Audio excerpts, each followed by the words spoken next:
Good morning students. आज हम लोग स्टडी हैबिट प्रैक्टिकल करेंगे। ये आपका बीएड और बीएलएड में यूज होता है। इसका पूरा नाम पल्सानी और शर्मा स्वभाव परिसूची है। Palsane and Sharma study habits inventory. इससे बच्चे की अध्ययन संबंधी आदतों का परीक्षण किया जाता है। सबसे पहले तो ये एक परीक्षण है। इस प्रकार जब हम ये प्रैक्टिकल करते हैं तो इसे दो पक्षों के आधार पर करते हैं। जैसे पहले इसके थ्योरेटिकल एस्पेक्ट को पढ़ते हैं, सैद्धांतिक पक्ष के बारे में लिखते हैं फाइल में, फिर उसके बाद इसका प्रयोगात्मक पक्ष लिखते हैं, यानी कि जो आपका प्रैक्टिकल एस्पेक्ट होता है। तो जब हम सैद्धांतिक पक्ष लिखेंगे तो सबसे पहले इससे परीक्षण का नाम लिखेंगे। तो परीक्षण का पूरा नाम है पल्सानी व शर्मा स्वभाव परिसूची। चूंकि ये अध्ययन संबंधी आदतों का अध्ययन करता है तो पहले हमें ये पता होना चाहिए कि आदत क्या है। तो आदत का अर्थ आ जाएगा जो कार्य हमें पहले कठिन पड़ता था वही बाद में सरल हो जाता है, और जितना भी हम उसे दोहराते हैं वह उतना ही सरल होता जाता है, और कुछ समय बाद उसे बिना ध्यान दिए भी हम प्रयास के करने लगते हैं। इस प्रकार जो कार्य होता है वो आदत कहलाता है। तो आदत क्या है ये आप लिखोगे, मीनिंग ऑफ हैबिट्स, फिर आदतों के प्रकार। इससे पहले आप लिखोगे कैरेक्टरिस्टिक्स ऑफ हैबिट्स, जो भी आदतों की विशेषताएं हैं आपकी, महत्व क्या है आदतों का, यानी इंपॉर्टेंस ऑफ हैबिट्स। फिर types of habits, types of habits जो हैं वो कितने प्रकार की होती हैं, यांत्रिक हो गई, शारीरिक अभिलाषा हो गई, नारी संबंधी हो गई, भावना संबंधी हो गई, विचार संबंधी हो गई, और भाषा संबंधी हो गई। ये आदतों के आपके प्रकार हो गए। ये लिखने के बाद आप जो है इस जो भी आपका ये परीक्षण है इससे संबंधित प्रस्तावना लिखोगे, उसके उद्देश्य लिखोगे। उद्देश्य लिखने के बाद प्रत्येक, अब कारकों पे आते हैं। इसके जो एरियाज डिफाइन किए गए हैं इस टेस्ट में वो 8 एरियाज हैं। सबसे पहले इसमें आप लिखोगे सीरियल नंबर, फिर एरियाज, फिर नंबर ऑफ आइटम्स।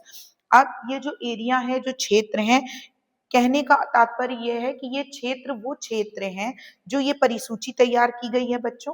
वो परिसूची 8 क्षेत्रों में तैयार की गई है। 8 क्षेत्रों के आधार पर जो बच्चे की आदत है उसका परीक्षण किया गया है। यानी इसमें कुल 45 क्वेश्चन है, जिसको 45 आइटम्स के नाम से जाना जाता है। इन 45 आइटम्स में जो क्वेश्चंस हैं वो आपके बजटिंग टाइम से रिलेटेड है, फिजिकल कंडीशन से रिलेटेड है, रीडिंग एबिलिटी से रिलेटेड है, नोट मेकिंग से रिलेटेड है, और आपके लर्निंग मोटिवेशन से रिलेटेड है, मेमोरी, टेकिंग एग्जामिनेशन और हेल्थ से रिलेटेड है। अब इसमें बात करते हैं जो नंबर ऑफ आइटम्स हैं कौन कौन से किस एरिया से रिलेटेड है। जैसे बजटिंग टाइम से जो रिलेटेड क्वेश्चंस हैं या आइटम्स हैं वो आपका क्वेश्चन नंबर 1 है, 2 है, 3 है, 4 है और 32 है। फिजिकल कंडीशन में 5, 6, 7, 8, 9, 43। रीडिंग एबिलिटी में 10, 13, 14, 15, 16, 17, 22, 28। नोट टेकिंग में 11, 18, 19। लर्निंग मोटिवेशन में 20, 21, 23, 24, 25, 40। मेमोरी से रिलेटेड है 12, 26, 27, 37। टेकिंग एग्जामिनेशन से रिलेटेड है 29, 30, 31, 33, 34, 35, 36, 38, 39 और 42। इसके अलावा जो हेल्थ से रिलेटेड आइटम्स हैं वो हैं आपके 41, 44 और 45। तो ये आप पूरी तरीके से इसमें जो आपका थ्योरेटिकल एस्पेक्ट है उसमें डिफाइन करोगे। डिफाइन करने के बाद आप आते हैं प्रैक्टिकल एस्पेक्ट पे। तो प्रैक्टिकल एस्पेक्ट में पहले, सबसे पहले आप लिखोगे नेम ऑफ द टेस्ट। नाम क्या है आपका? पल्सानी और Sharma study habit inventory pro किसके द्वारा लिखी गई है? By professor M.N.. पल्सानी और अनुराधा शर्मा। फिर इसका ऑब्जेक्टिव आप लिखेंगे। तो to find out the study habits of the subject, इसका काम क्या है? इसका उद्देश्य है प्रयोज्य की अध्ययन संबंधी आदतों का अध्ययन करना। फिर आप लिखोगे प्रयोज्य का विवरण, डिटेल्स ऑफ द सब्जेक्ट, यानी जिस पर आप ये प्रैक्टिकल कर रहे हो उसकी डिटेल्स आएंगी, उसका नाम, उसकी एज, उसका जेंडर, उसकी क्वालिफिकेशन, और उसका जो फिजिकल और मेंटल हेल्थ है वो भी आएगी, जिसे आप नॉर्मल लिखोगे। फिर उसके बाद डिटेल ऑफ इन्वेस्टिगेटर आएगा, यानी आपका डिटेल, क्योंकि आप जिसके ऊपर प्रैक्टिकल कर रहे हो वो आपका सब्जेक्ट हो जाता है, जो प्रैक्टिकल कर रहा है वो इन्वेस्टिगेटर होता है। तो परीक्षणकर्ता में आप अपना विवरण लिखोगे, जिसमें अपना नाम, एज, जेंडर, एजुकेशनल क्वालिफिकेशन लिखोगे। उसके बाद आप डेट और प्लेस लिखोगे। डेट, आप जिस डेट को आप प्रैक्टिकल करवा रहे हो, कर रहे हो, वो डेट डालोगे। कहाँ पे कर रहे हो वो डालोगे। कितने बजे कर रहे हो वो डालोगे। जैसे कि अगर मैं एसडीएसएन पीजी कॉलेज में प्रैक्टिकल करवा रही हूँ तो मैंने एसडीएसएन पीजी कॉलेज डाला है, यहाँ की साइकोलॉजिकल लैब में, और 11 बजे, तो ये हमने इसमें अपना डाल दिया है। फिर आते हैं, इसके बाद आप लिखोगे रिक्वायर्ड मटेरियल्स कौन कौन से हैं। तो रिक्वायर्ड मटेरियल्स में वो मटेरियल आता है जिसकी आपको जरूरत है इस प्रैक्टिकल को करने के लिए। तो सबसे पहले आपको स्टडी हैबिट इन्वेंट्री की बुकलेट की जरूरत है। बुकलेट ये है आपकी, बुकलेट वो होती है जिसमें आपके क्वेश्चन आयर होती है। तो क्वेश्चंस इसमें 45 क्वेश्चंस है बेटा, इस तरीके की है ये बुकलेट आपकी, इसमें टोटल 45 क्वेश्चंस हैं। उसके बाद आपको मैनुअल चाहिए, स्टॉप वॉच चाहिए, पेंसिल चाहिए, ब्लैंक पेपर चाहिए, और अदर एसेंशियल थिंग्स जो भी रिक्वायर्ड हो वो लिखोगे। इसके बाद आप इनिशियल प्रिपरेशन के बारे में प्रिलिमिनरी सेटअप करोगे, प्रारंभिक तैयारी करोगे प्रैक्टिकल करने से पहले। उसके लिए आप सबसे फर्स्ट पॉइंट इसमें लिखोगे कि परीक्षण से पूर्व प्रयोगशाला में उचित प्रकाश और शुद्ध वायु की व्यवस्था होनी चाहिए, यानी proper arrangement of light and air was done. Then proper and comfortable sitting arrangement was done, वहां पर बैठने की समुचित व्यवस्था हो। फिर it was ensured that lab is not affected by any outside disturbance, आपको ये श्योर करना होगा कि प्रयोगशाला किसी भी बाहरी हस्तक्षेप से प्रभावित नहीं होनी चाहिए। फिर investigator should have ensure that the physical and mental setup of the subject is normal, ये भी आप ध्यान रखोगे कि जो भी सब्जेक्ट है आपका उसकी फिजिकल और मेंटल हेल्थ नॉर्मल है आपका जो प्रैक्टिकल है उसे करने से पहले। इसके बाद प्रिकॉशंस क्या क्या आएंगी, सावधानियां। Proper seating arrangement in an appropriate environment should be made for the subject के लिए प्रॉपर सीटिंग अरेंजमेंट होना चाहिए। प्रैक्टिकल कराने से पहले आपको उसके साथ प्रॉपर सामंजस्य स्थापित करना होगा। A good repo should be established with the subject before the commencement of the test. Then it should be made sure that the subject has not skipped any questions, ये भी आपको श्योर करना होगा कि जो आपका सब्जेक्ट है उसके द्वारा जो क्वेश्चन आयर सॉल्व की जा रही है उसमें कोई क्वेश्चन छूटा ना हो। फिर scoring should be done carefully, ये भी श्योर करना होगा, बताना होगा उसे कि जो स्कोरिंग होगी वो भी वो सही से करेगा, केयरफुली करेगा। It should also be made sure that the subject is physically and mentally prepared for the experiment, ये भी आपको श्योर करना होगा कि जो सब्जेक्ट प्रैक्टिकल करने जा रहा है वो तैयार है प्रॉपर तरीके से प्रैक्टिकल को करने के लिए। देन उसको इंस्ट्रक्शंस दोगे, इंस्ट्रक्शंस आपकी बुकलेट में ऊपर लिखे हुए हैं, आप उससे कहोगे कि ये इंस्ट्रक्शंस प्रॉपर वो पढ़ ले। देन प्रोसीजर बताओगे, प्रक्रिया, उसमें first of all arrangement of all the required materials are done like text booklet, manual and other essentials. ये भी ध्यान रखोगे कि जो भी रिक्वायर्ड मटेरियल है जैसे बुकलेट चाहिए, मैनुअल चाहिए, और भी जो चीजें रिक्वायर्ड हो वो प्रॉपर मौजूद हो वहां पे। फिर the instruction provided is proper way regarding the test, instruction proper, जो भी टेस्ट के लिए आपको इंस्ट्रक्शन चाहिए वो प्रॉपर आप अपने सब्जेक्ट को दोगे। फिर उसके बाद the procedure of scoring is quite simple, ये बताओगे कि जो इसकी प्रोसीजर है स्कोरिंग की वो भी बहुत ज्यादा टफ नहीं है, इजी है। कैसी स्कोरिंग है, जैसे कि बच्चों आप ध्यान दो इसमें कि ये जो आपका क्वेश्चन आयर है इसमें टोटल एक तो 45 क्वेश्चंस हैं। 45 क्वेश्चंस में आपके 3 ऑप्शंस हैं। पहला ऑप्शन है ऑलवेज और मोस्टली, दूसरा है समटाइम्स, और तीसरा है रियरली और नेवर। अब फर्स्ट करते हैं कि हम फर्स्ट क्वेश्चन सॉल्व कर रहे हैं। जैसे मैं प्रतिदिन अध्ययन करता हूं, तो मैं प्रतिदिन अध्ययन करती हूं, मैंने ये मार्क किया तो मैंने इसमें टिक किया मोस्टली में। और इसी प्रकार से आगे ऐसे क्वेश्चन आप पूरे सॉल्व करोगे तो इसमें जो है जो मार्किंग होगी वो मोस्टली में अगर बच्चा टिक करता है तो उसको 2 मार्क्स मिलेंगे, समटाइम्स में टिक करता है तो 1 मार्क्स मिलेंगे, और नेवर पे टिक करता है तो 0 मिलेंगे। ये इस तरह से आप इसकी मार्किंग करोगे पूरे की। अब इसमें एक बात और ध्यान रखने वाली है बच्चों, वो क्या है कि जब हम इसी में देखते हैं इस बुकलेट में तो कुछ क्वेश्चंस ऐसे हैं जिनके आगे डॉट्स लगे हैं, जैसे कि क्वेश्चन नंबर 6 हो गया, क्वेश्चन नंबर 9 हो गया, क्वेश्चन नंबर 13 हो गया, 15 हो गया, 24 हो गया, 26 हो गया। इसके अलावा आपका 34 हो गया, 36 हो गया, 37 हो गया, 41 हो गया और 42 हो गया। ये ऐसे क्वेश्चंस में जिसमें बच्चा तो नॉर्मली टिक करेगा जो भी उसके अकॉर्डिंग ऑप्शन या आंसर होगा, लेकिन जब आप उसको मार्किंग करोगे तो मार्किंग कैसे करोगे कि जैसे 210 कर रहे थे, अब इसकी मार्किंग हो जाएगी 012, यानी बच्चा अगर ऑलवेज पे टिक करता है तो उसे 0 मिलेगा, और समटाइम्स पे टिक करता है तो 1 मिलेगा, और रेयरली और नेवर पे टिक करता है तो 2 मार्क्स मिलेंगे। बस ये इसमें ध्यान रखना है स्कोरिंग के लिए। तो अब यही यहाँ पर लिखा हुआ है, the procedure of scoring is quite simple. For example, always और mostly responses score of 2 is awarded, whereas 1 and 0 scores are to be given for the sometimes and never response respectively. Then serial number 1 2 3 ये लिखा हुआ है। Response कैसा है आपका जो आपने इसमें देखा अभी, वो है ऑलवेज, मोस्टली, समटाइम्स और नेवर। तो मार्किंग आपकी 210 के अकॉर्डिंग होगी।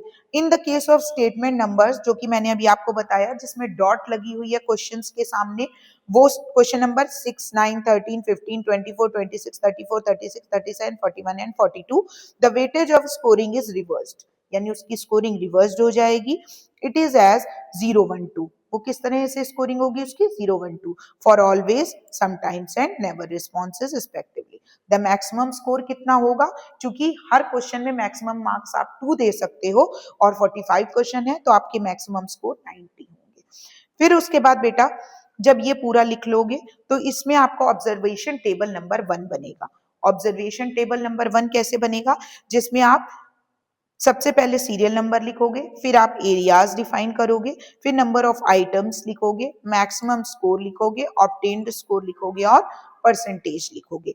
सीरियल नंबर में 8 आपके डायमेंशंस हैं, 8 एरियाज हैं, वो मेंशन करोगे।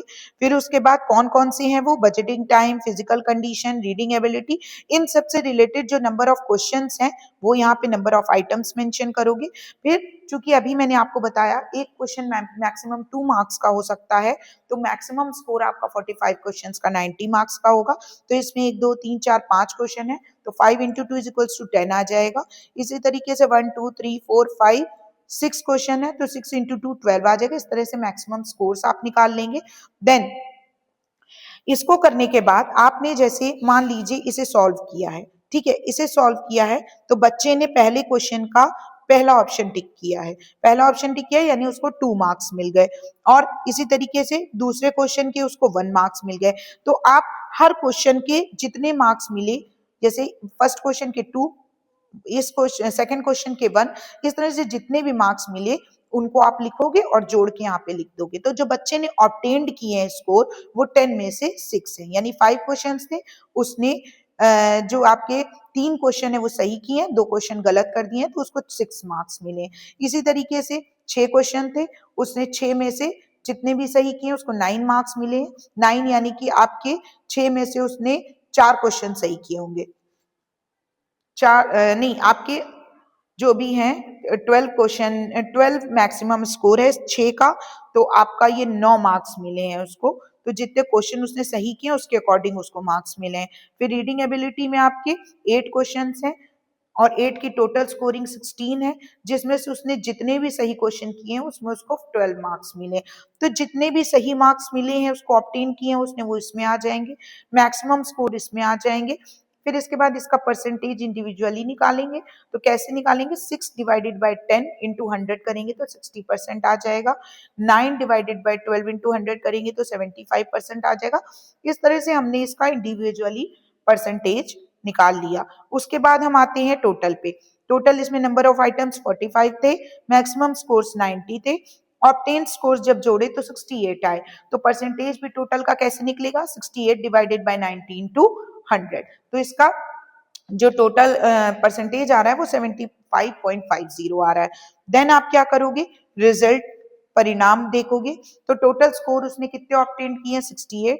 परसेंटाइल लेवल आपको निकालना है। परसेंटाइल लेवल निकालने के लिए आप क्या करोगे बेटा? इस चार्ट की आपको परसेंटाइल लेवल निकालने में जरूरत पड़ेगी, इस पे नॉर्म्स लिखा हुआ है, ये आपके मैनुअल में मैनुअल में होता है नॉर्म्स का टेबल, वो आप उससे आप अपना परसेंटाइल काउंट करोगे, उसी से आपकी कैटेगरी निकलेगी और उसी से इंटरप्रिटेशन करोगे रिजल्ट का। कैसे निकालोगे? 68 ऑब्टेन्ड मार्क्स हैं, देखिए आप यहाँ पे 68 नंबर है, इसी के सामने परसेंटाइल लेवल लिखा हुआ है 80%। देन इसके बाद आप क्या करोगे? कैटेगरी ए है आपकी और इंटरप्रिटेशन क्या निकला? एक्सीलेंट स्टडी हैबिट्स, ये आप पूरा यहाँ पे कर दोगे। ठीक है, फिर उसके बाद जिस हिसाब से मान लीजिए ये गर्ल्स पे मैंने ऑप्ट किया था प्रैक्टिकल, तो मैंने गर्ल्स की स्कोरिंग देखी है। अगर बॉयज पर ऑप्ट किया है तो बॉयज पे जो स्कोरिंग आएगी उसके अकॉर्डिंग आप यहाँ पे परसेंटाइल काउंट कर लोगे बेटा। फिर उसके बाद जब ये सब हो जाएगा तो आप इंटरप्रिटेशन ऑफ रिजल्ट करोगे। इंटरप्रिटेशन ऑफ रिजल्ट में जो ईच एंड एवरी एरिया है आपका, जैसे पहला एरिया आपका बजटिंग टाइम था, तो बजटिंग टाइम में जो सब्जेक्ट था उसने 6 आउट ऑफ 10 स्कोर किए थे, तो the subject has obtained score 6 out of 10, it is quite good condition. तो हम ये बताएंगे कि 6 उसने पाए थे 10 में से, तो जो सब्जेक्ट था उसका जो इंटरेस्ट था स्टडी हैबिट में वो अच्छा था, उसको और हेल्दी इंफॉर्मेंट दिया जाएगा तो वो अच्छी कंडीशन में जो भी स्टडी हैबिट्स है उसमें इंप्रूवमेंट होगा उसके। फिर फिजिकल कंडीशन की जब बात की जाती है तो the subject has obtained score 9 out of 12, it is a good condition. इसी तरीके से रीडिंग एबिलिटी की बात करेंगे तो subject has obtained score 12 out of 16, it is a quite good condition, this means that the subject has had an quite good reading habits. इसी तरीके से पूरे 8 आप जो फैक्टर्स हैं, 8 आपके जो एरियाज हैं उसको आप प्रॉपर्ली डिफाइन करोगे। लास्ट में कंक्लूजन लिखोगे, कंक्लूजन इज रिजल्ट के अकॉर्डिंग आएगा। In this test we can conclude the subject has excellent study habits, subject obtained 68 out of 90 and having percentile 80%, subjects belong to A category। ये आप पूरा define करोगे। Define करने के बाद सबसे लास्ट में इसी में एजुकेशनल इंप्लीकेशन लिखोगे जो कि बहुत ज्यादा जरूरी है बेटा, इसके मार्क्स अलग से मिलते हैं। इसको शैक्षिक निहितार्थ हिंदी में कहा जाता है। ये हमें ये बताता है कि इस प्रैक्टिकल, इस प्रयोग, इस परीक्षण को करने की शिक्षा में क्या उपयोगिता है। तो सबसे पहले may know the study habits of students, ये प्रैक्टिकल करने से हमें स्टूडेंट की स्टडी हैबिट्स का पता चलता है। May know the various types of study habits, कितनी तरीके की आदतें होती हैं ये पता लगाया जा सकता है। टीचर में guide the students on the basis of their mental level, teacher को जब उस बच्चे का मेंटल लेवल पता चल जाता है, उसकी स्टडी हैबिट्स पता चल जाती हैं, तो वो उसके अकॉर्डिंग उसे गाइड कर सकता है। नॉलेज ऑफ इंडिविजुअल डिफरेंसेस, हर बच्चा अलग अलग होता है, उसका मेंटल लेवल, उसकी स्टडी हैबिट्स, उसका इंटरेस्ट सब कुछ अलग अलग होता है, तो हम उसे अलग से जान सकते हैं। सभी का स्टडी हैबिट टेस्ट लेके हम उसकी अध्ययन की आदतों का इंडिविजुअली अध्ययन कर सकते हैं। फिर helpful in improving the achievement level, जब हमें उसकी कमियों का पता चलेगा, कहाँ पर वो चूक रहा है, जिसकी वजह से वो ज्यादा से ज्यादा नॉलेज गेन नहीं कर पा रहा है, पढ़ नहीं पा रहा है, तो हम क्या करेंगे, उसके अचीवमेंट लेवल में इम्प्रूवमेंट के लिए सजेशन दे सकते हैं। तो ये था बेटा हमारा जो भी स्टडी हैबिट का प्रैक्टिकल। इस प्रकार से आप इस स्टडी हैबिट के प्रैक्टिकल को लिखोगे तो ये आपकी फाइल है, ये देखिए आप बनी हुई है फाइल आपकी। ये देखिए जो मैंने आपके सब्जेक्ट्स लिखवाए हैं, जो भी कारक क्षेत्र हैं, ये पूरा हिंदी में आपको ऐसे इस तरह से आप प्रयोगात्मक पक्ष लिखोगे जो मैंने अभी आपको समझा दिया है।